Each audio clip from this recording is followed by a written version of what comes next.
Hello everyone, thank you for joining us today on our Facebook Live. I'm your host for today. My name is Nantanda Sharon. I am a Programs Officer at Faraja Africa Foundation, and today we are going to be joined by Mr. Julius Oboth. Thank you very much, Sharon, for having me. Thank you for coming. You're welcome. He is a youth leader and an entrepreneur.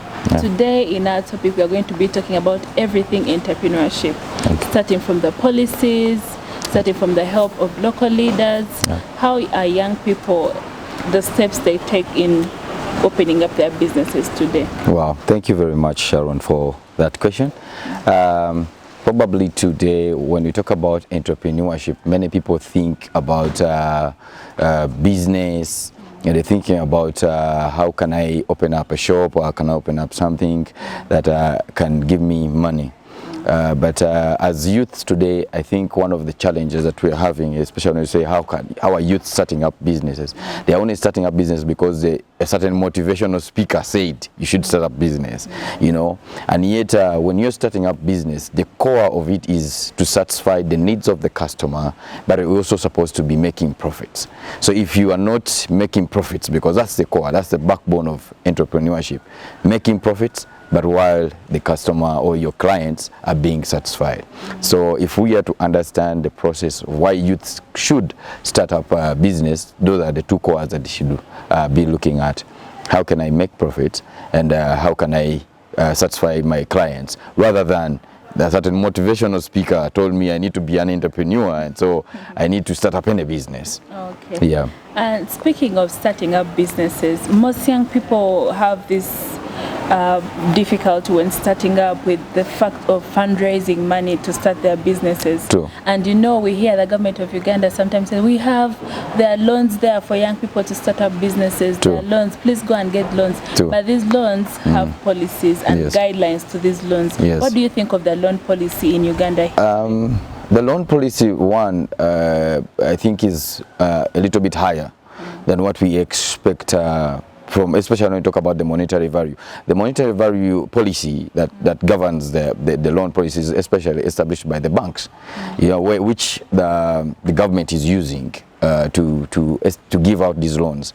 And that's why you see that recently there was news that some groups have failed to pay up their loans. You know why? Because they are not being educated on how they need to repay the money. Somebody could say, okay, how can I pay weekly? Can I pay monthly? So there's lack of education. Irrespective of the policy it being there is no education enough for the young people to understand how the process will be taken to pay up their loans.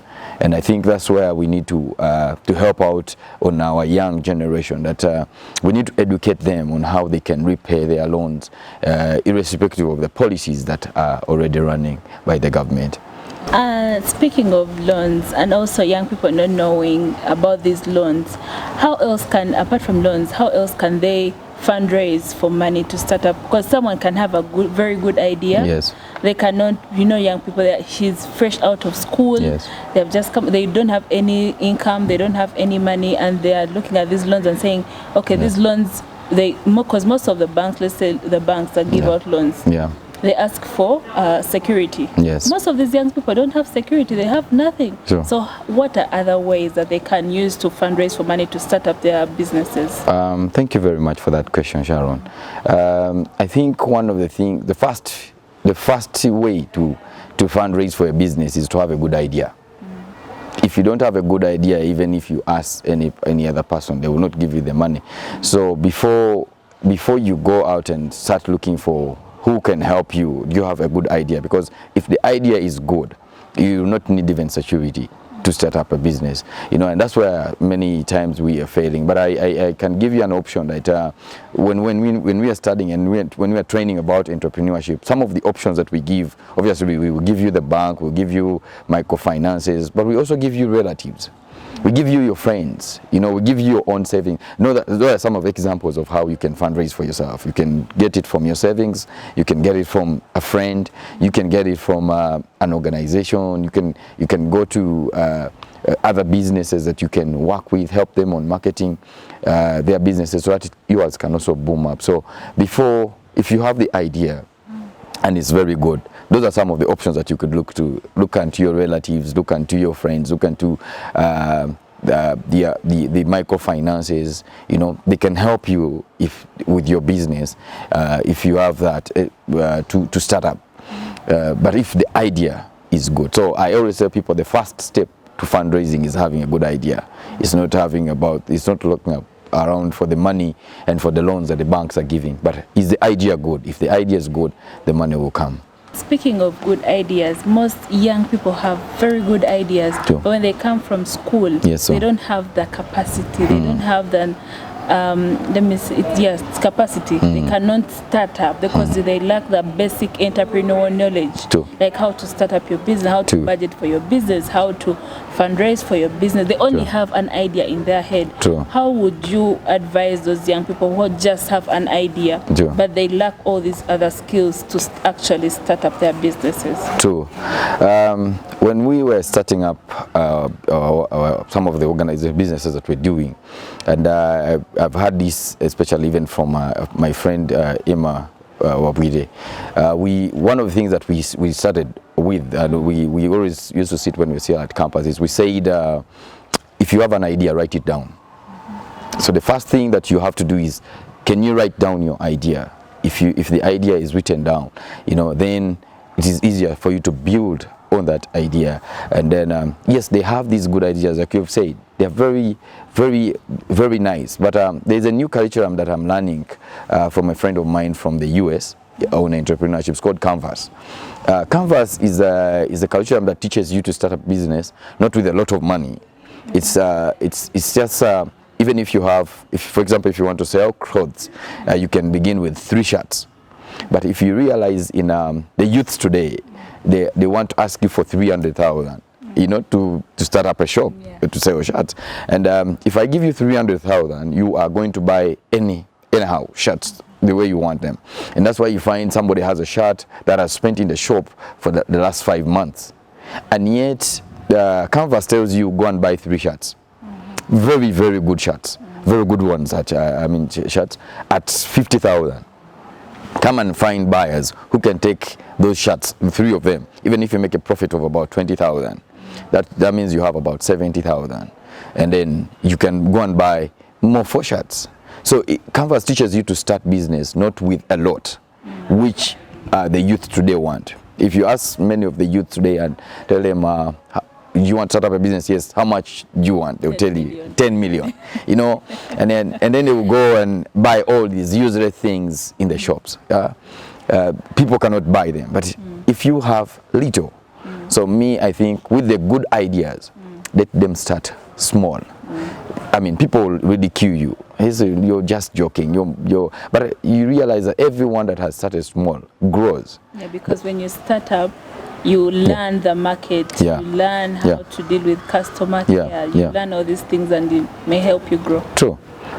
That's very, very true. So starting small is, I think, is the best idea. So let them not look for a lot of money. Like, for example, when I'm especially advising the youths who want to start up business, I don't advise them to go for loans. You just need a little money. You just need 50,000, you need 100,000, depending on the business that you want to do, and then start small, and then to grow slowly by slowly. Okay. Yeah. So I have a question about the local leaders in the communities. You'll find some of these local leaders, they lead a certain group, like a LC1, but he has no idea how many youth in his constituency or community have businesses. How many youth want money to set up their business. They don't know these things on the ground. So, and they're the people who know the policies. They're the people who can help these young people. What do you think the people in the local government, starting from LC1 chairman to LC5, how do you think they can help young people to let me say, navigate the loans, the policies about entrepreneurship? How do you think they can help them? I think one of the best way is to sensitize the youth. Youth groups are very, very important. But youth groups without knowledge are useless. So if the local leaders can help instead of oppressing them, for example, like today we are having issues where we have some youths support a different political party, and these ones have a different political, and yet their local leader is of a certain party. And so helping them out to work on certain ideas, is becoming a little bit tricky. But I would encourage if we have local leaders who can support youth groups, irrespective of their political background or career, but they can support them, sensitize them about these policies. For example, we need trading licenses, we need what are the taxes that I'm supposed to pay, where do I get the permission from? So if the local leaders could help on sensitizing the youths, who are ignorant of some of these policies, I think it will be a very, very good help to them. Okay. So, yeah. So Julius, you talked about savings, young people having their own savings to help them start with their businesses. True. The youth groups that come up, saving groups, Yes. there are circles that, do you think these circles are actually doing their job? Do you think young people are benefiting from these circles that come up to help them save up money for their startups? Okay, thank you very much, Sharon, for that question. I think they are. I was training in Bujidi recently, and I was training a youth group, and one of the things that they were asking us, we're talking about savings and credit, and training them on how to save and how to do book recording. But one of the things that I realized that a couple of them have benefited from this savings group, although they still have a challenge. At one, they are not fully registered. In other words, if someone runs out with the money, there is no way they can follow them up. So I encourage youth that even if the youth groups are very, very important, they need to follow up the process of registration, because registration gives defense and security for your money, so that when you're giving the money, you're not only throwing, you don't know whether you can really get it back. So I am thinking that yes, the youth groups are working very well. They only just need to follow legal covering for their finances, especially for their businesses.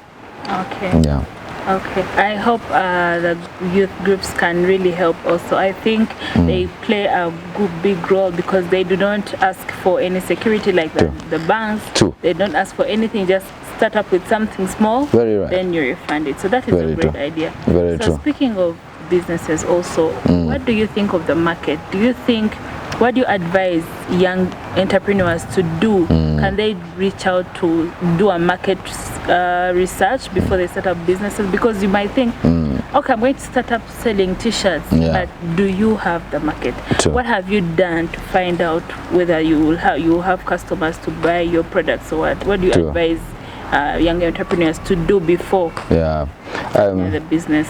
Thank you very much, Sharon. I think it is important, very, very important, that we do a market research. And I think that's one of the biggest challenge that we're having as youths before we start a business. Like I told you, we many times we start up because of motivational speakers. I've literally seen a person who started up making gin-nuts because she thought that gin-nuts would sell, but she didn't have the market research. I have a friend of mine who invested over, I think it was about 15 million in buying still the same thing of gin-nuts, but there was no market. I have another one who planted watermelons, and after they had grown watermelons, nobody could buy them. People would come, they wanted to buy them at around 3,000. He wanted 5,000, and they gave him only 3 days. Now he wanted to sell them to 5. So I think before we go into any business, we need to understand what is our market. What is our market base? Who are the people who are going to buy from me? And that's why some people are very important. They're very focused on first looking for the market. Can if I brought the thing, will you really buy? If I started up a salon here, will you people support me? How much are the other people charging? How much will I charge? will I benefit if I charge like that? You know, so I think it's important, like we youths, we do a market research for our businesses before we start up in a business. What does the community want? What are their expectations? What is on the ground? How can I compare it with what I want to offer? And then I can now come up with my pricing, you know, and then all the other things will come in later. I agree. And because the next thing you can also do is create the demand for this, because you can look around and be like, oh, this thing, maybe this area does not have let me see, a marketplace. So you can, as young entrepreneurs, you can create the demand for your product that you're going to sell. That is a really good idea. I think demand is also very, very nice. I agree with you, Sharon, because sometimes it's not. One man who was training us, I think I still at campus, said, are you marketable? Like, can you create the demand? As in, if you took your CV, because he was training us about CVs, but here it's now business, like what you're saying. Is your product, you know, can it be demanded? Is your product worth of the amount of money? So I think that's also a good idea that you need to embrace. Yes. So Julius, today we have very many CSOs, youth organizations that come up to support the young entrepreneurs today. But some of these young people, they don't know about these CSOs. How are they effective? Like here at Faraja, we have my program that I lead. It's Social Entrepreneurs and Leaders Fellowship, where we train young leaders to the entrepreneurship skills, digital skills, where they can use only social media. They can use social media to market their products. Do you think there are more CSOs out there that help young people, and how can young people get to know about those CSOs and benefit from those CSOs? Thank you very much, Sharon, for that question. I think one of the things that I need to appreciate about Faraja Africa is the concept or the program of self. You know, first of all, the first about 2 months or 3 months that we had in the training online, when people were in quarantine or something like that, you know, it was helpful, especially for the youth. And I know we have some of those comments that are coming in from people that have benefited. Two, I think another thing that CSOs are doing is to empower them. I will still give an example of Faraja Africa, and I'll also give an example of World Vision, where I have served most of my entrepreneurship training, so a lot. That they have trained them. It's an opportunity for the youth. It's just that sometimes the youth take it for granted.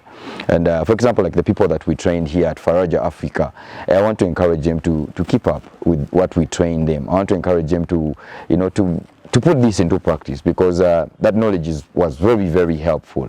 And giving us this platform to talk about entrepreneurship and talking about how the young people can benefit, it's a good platform. So CSOs are doing their best to see that the youth come out of poverty, to see that the youths are involved with entrepreneurship, to see that the youth have this knowledge. To me, I really recommend, and I think on behalf of Equalines Consultancy and on behalf of IDSS organization, I want to appreciate Faraja Africa for this platform, and also for the program that you're leading, that you're doing a very good work to empower the youth out there.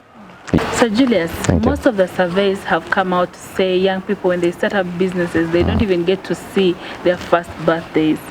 What do you think this is? Why do you think that is a problem? Because I think, to me, most young people start up businesses and they really don't know what to do. They cannot keep their records. They do not keep these records, show money coming in, money going out.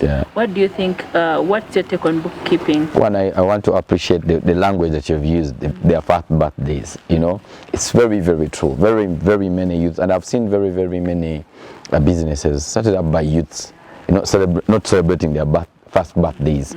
But I think like what we're learning through the Canvas thing is that, and I remember sharing about it in our live streams last time, that the first thing that you have to do is record keeping.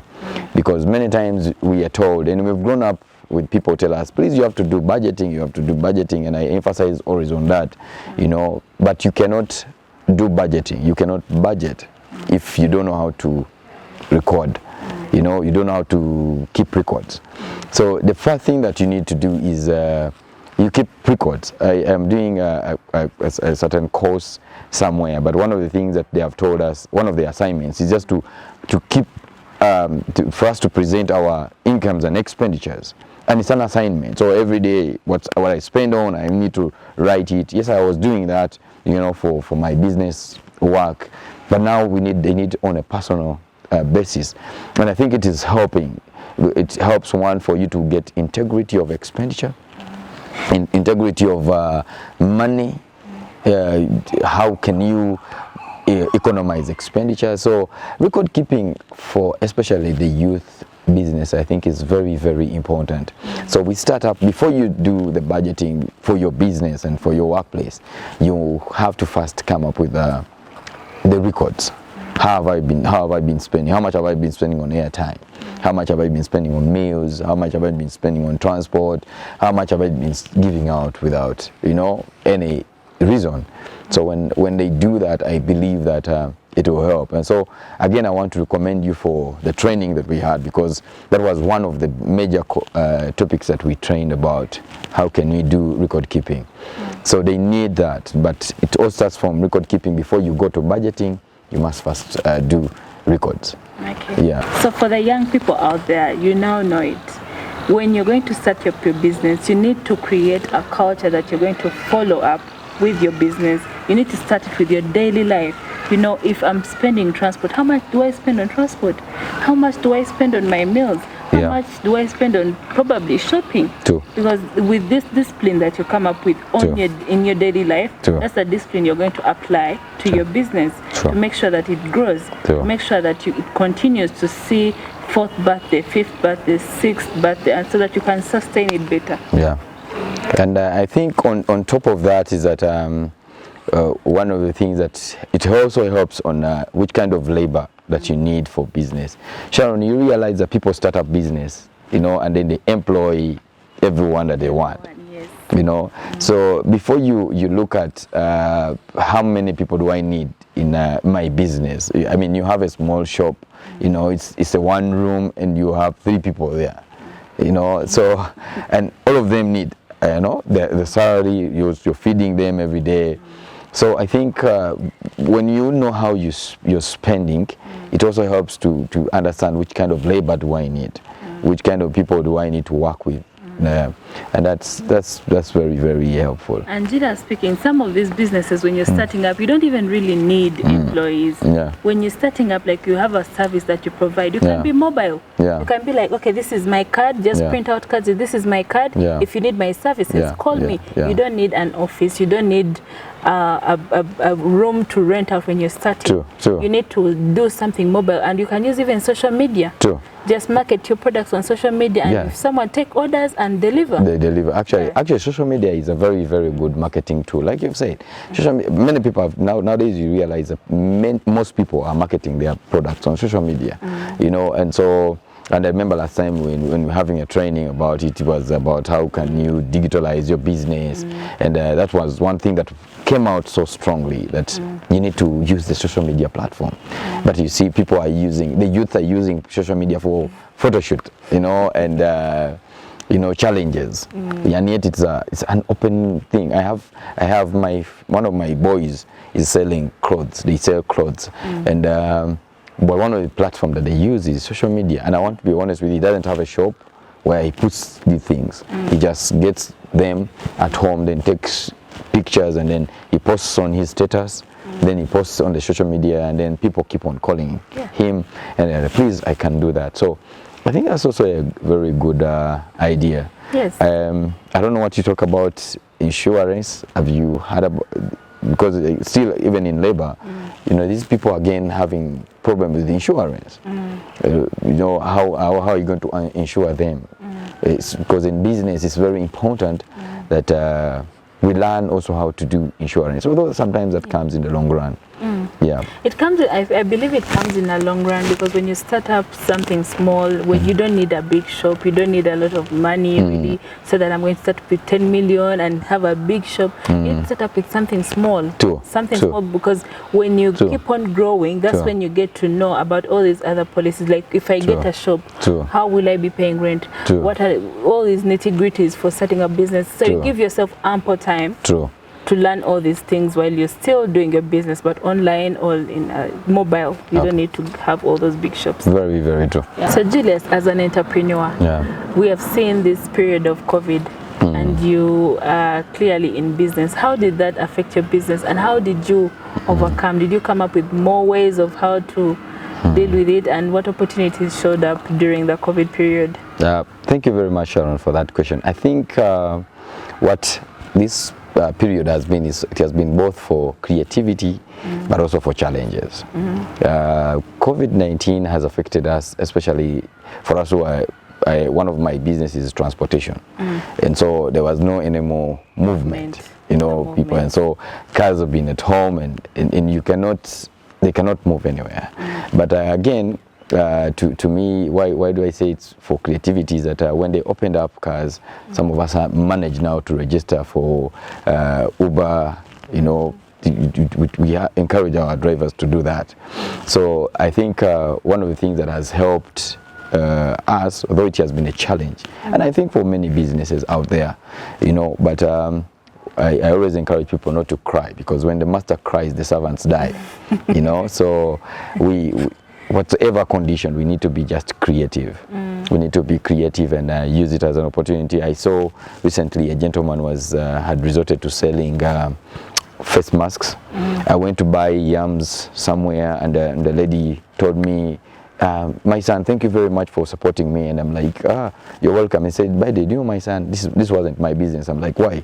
What do you mean? He said, I was selling clothes in town, but because of this situation, see, I'm now selling yams, and I don't think I want to leave yams. And I'm like, this is good, you know. So I think to others who like crying, it has been a challenge, you know, but to others who are creative, you know, but at a certain place, we just needed to encourage them and say, we will come out of this. Yeah, that is true.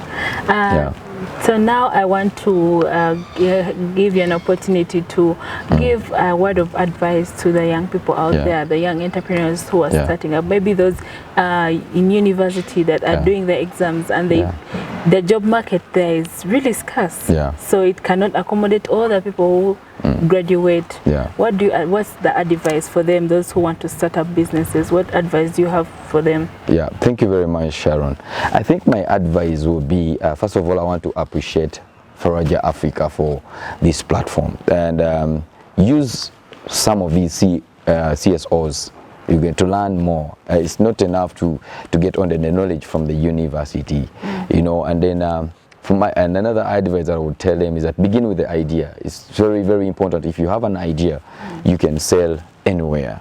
The idea must be marketable. It must be in the place of fulfilling a need, you know. And so, and then the last thing that I would tell them is that be creative.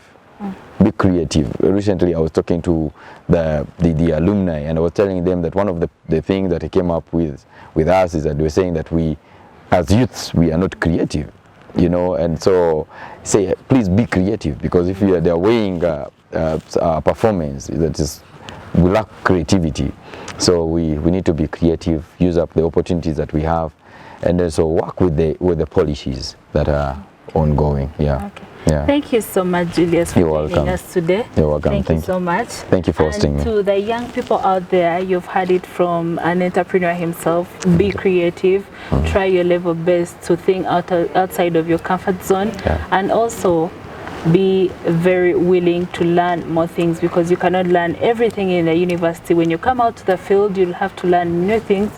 Use the opportunities that are out there, like the CSOs. At Faraja Africa Foundation, I am the I'm the programs officer for the Social Entrepreneurs and Leaders Fellowship, where we train young leaders in entrepreneurial skills, where we equip them with digital skills, how to use social media to market their products and services. So you can take advantage of those opportunities that show up. Thank you so much. This has been very interesting. Thank you. And I hope young people can learn one or two things from this conversation. Thank you very much for hosting me. Thank you. And if you have enjoyed our talk show today, you can still engage with us on all our social media pages at Faraja Africa Foundation. Thank you very much, Sharon, for hosting me. And I still remain Julius Oboth, and I am the CEO for Ecolines Consultancy, and then also run as a co-founder for International Development and Student Society, an organization that empowers youth, and also certified trainer of entrepreneurship with International Labour Organization. Catch you up again. Thank you for hosting me today. Thank you so much for having us. I still remain yours, Nantanda Sharon, a programs officer for the Social Entrepreneurs and Leaders Fellowship Program at Faraja Africa Foundation.